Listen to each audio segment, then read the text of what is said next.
Hey friends, welcome back to the Mike Botros DIY channel. I'm in the lawn picking up toys for the kids. Anyways, what I wanted to talk to you about today is that feeling when you just want to give up. Have you ever felt like you just want to give up on the lawn? I mean, the lawn looks all right, but there's, like you saw in the front yard earlier, a lot of dead grass, and it's, it's a struggle. And sometimes I just want to give up because I feel like, gardening is a little bit more fruitful work, so to speak, because you actually get food out of it. And, a lot of people these days, there's lots of groups who say, stop growing grass and grow gardens instead, which each one has its benefits. Gardening produces food for the family, and the lawn provides a big area to play for the family. So don't really want to get rid of the lawn or anything like that. That's, in my opinion, a little bit foolish.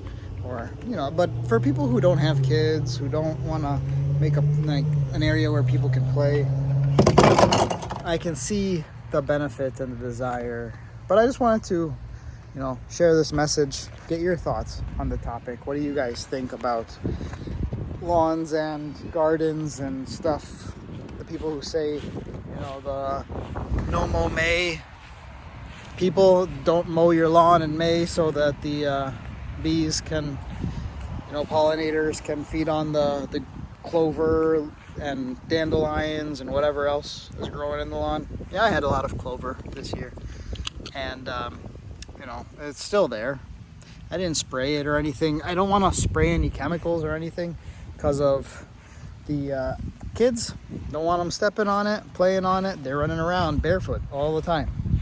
I did apply one chemical earlier in the spring, which in hindsight, maybe I don't think it really helped too much. Maybe it helped a little bit. It's prodiamine, weed preventer.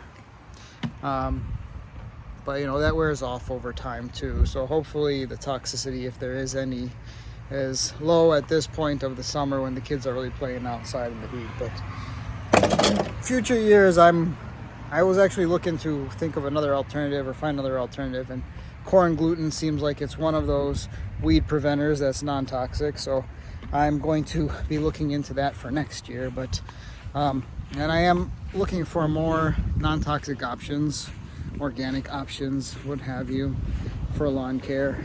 But it's just too much for me. It's a lot. There's a lot going on in life.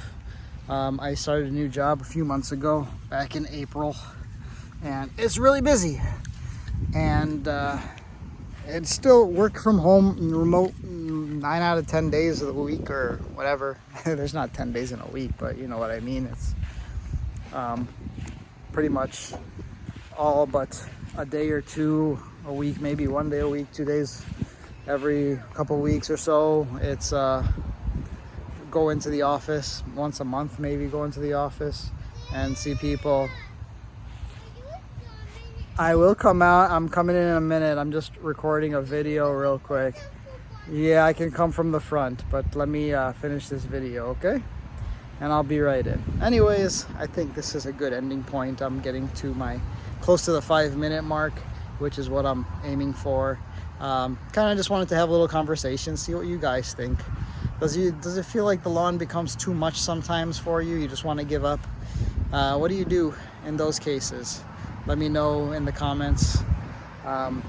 And thanks for watching this video. I'll catch you later.